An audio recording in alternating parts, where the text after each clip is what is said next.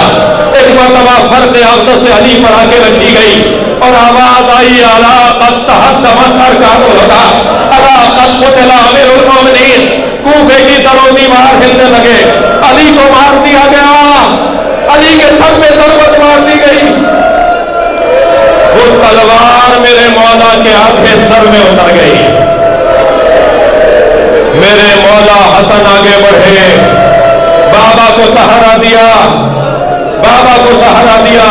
خون میرے مولا کے سر سے بہ رہا تھا. میرے مولا کے سر پہ پٹی باندھنے لگے کہ یہ سر جو کھل گیا ہے یہ سر رک جائے. تو پٹی باندھتے ہوئے مولا حسن سے فرمایا پہلے مجھے بتاؤ میری داڑھی رنگین ہو گئی؟ اللہ نے اطمینان علی, اللہ نے اطمینان علی. فرمایا بتاؤ میری داڑھی میرے خون سے رنگین ہو گئی؟ پیشانی کا بوسہ دیا, بابا آپ کی داڑھی رنگین ہو گئی.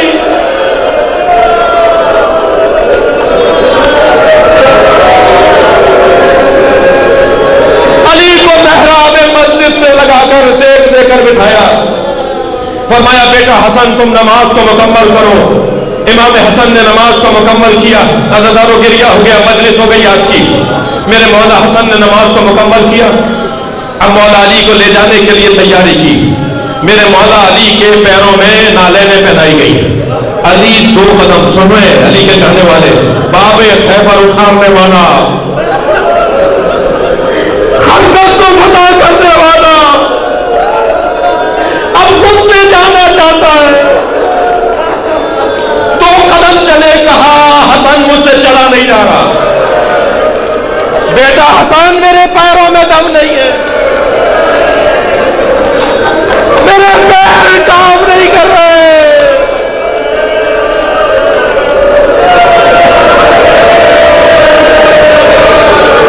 قالین بچھایا گیا, مولا کو قالین پر گلن پر لٹایا گیا.